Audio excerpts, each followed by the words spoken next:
Olá, terceiro ano, tudo bem? Uma boa semana para vocês, né? O nosso desejo é que nós tenhamos uma semana abençoada.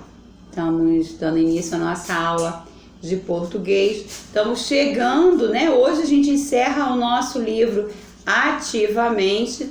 Lembrando que dia 1º e dia 2 de outubro é o nosso simulado, tá? Vocês irão na escola nesses dias, né? Ou no dia 1º ou no dia 2, vão estar recolhendo, né? O simulado de vocês, aquele livrinho, o cartão resposta dentro do livrinho, tá? E também uma atividade de produção de texto. Essa atividade de produção de texto vai estar incluído arte e educação física dentro dessa atividade de produção de texto, tá bom? Então, ao invés de vocês levarem para casa 3 folhinhas, como vocês levaram no simulado passado, vocês só irão levar uma folhinha só de produção de texto, tá bom? Então, nós vamos dar início à nossa aula de português. Nós vamos abrir o nosso livro na página 76 e ele ainda vai continuar falando sobre a literatura de cordel.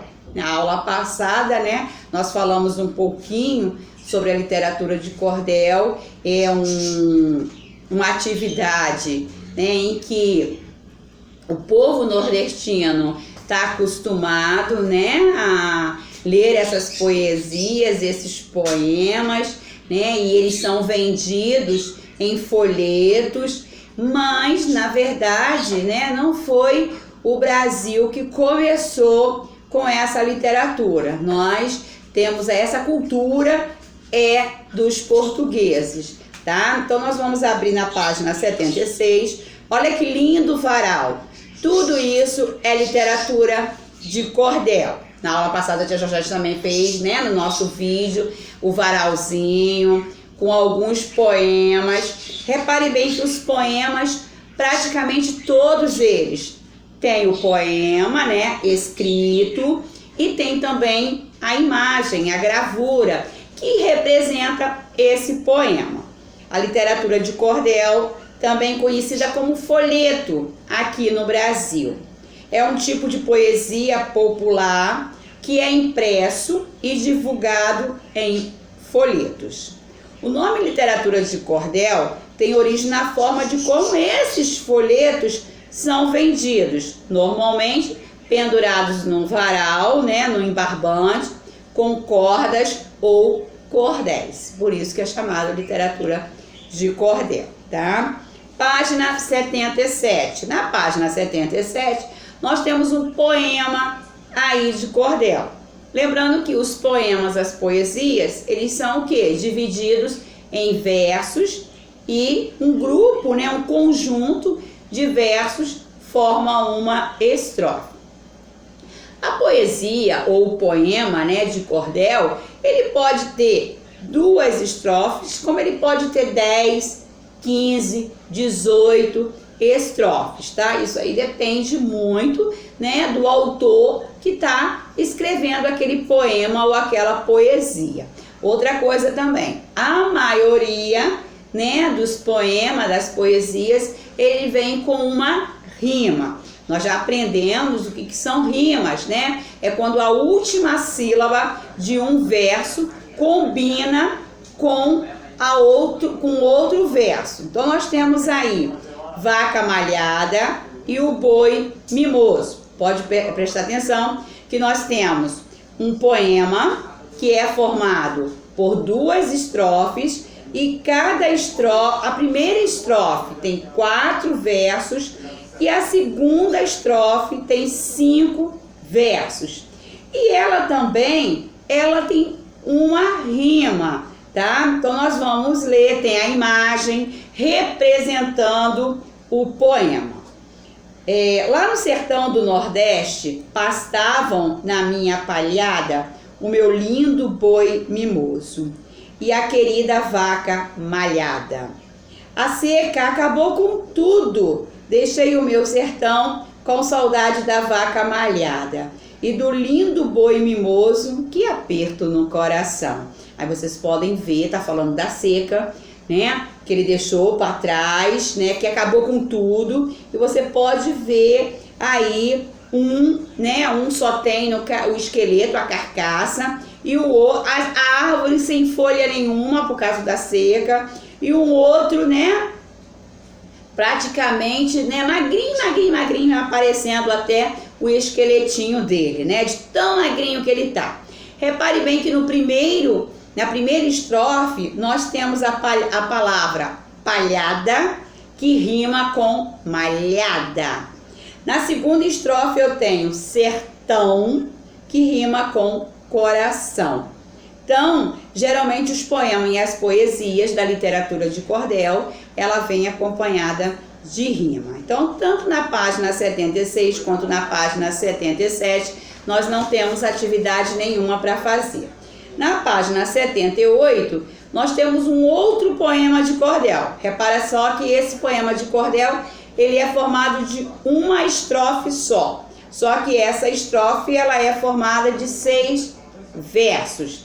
E além dos versos, né, da estrofe, tem a rima. E não é só dois versos, não. Tem outros versos também. Não esquecendo que todo poema, toda poesia tem que ter um título, tá bom? Então nós temos aí brincadeira, um barquinho de papel, gira, gira meu peão, carrinho de rolimã, amarelinha no chão. Quem chegar primeiro ao céu vai ganhar meu coração. Então nós temos aí peão, chão e coração, né? 3 palavras que possuem rimas. Bom, o que nós vamos fazer, tá? Qual é a nossa atividade fechando o nosso livro ativamente? Vocês vão ilustrar, fazer uma figura, né? Uma gravura para ilustrar, tá? Essa literatura de cordel, tá bom? Nós temos um barquinho de papel. Eu também fiz o meu barquinho de papel. Olha só como é que ficou bonitinho o meu barquinho de papel, tá? Olha só que bonitinho, né? Quando a tia Georgette era pequena, fazia muito esse barquinho de papel, colocava numa bacia com água e botava, né, os barquinhos para ficarem lá dentro da bacia. Tá? Então o meu já está pronto, quero ver o de vocês, tá bom? Bom, terminando o nosso livro ativamente, vamos pegar o nosso livro Net Saber, ok? Vamos pegar o nosso livro Net Saber e nós vamos lá, tá? Nós já fizemos, né, no dia 27/8, nós já fizemos algumas lições e agora nós vamos para a lição número 4. A lição de número 4... nós iremos fazer, tá? Nós vamos completar as palavras com M ou com N. Aí, a Lolita, né, a Dona Coruja, ela tá dando, recapitulando, relembrando o que nós já aprendemos.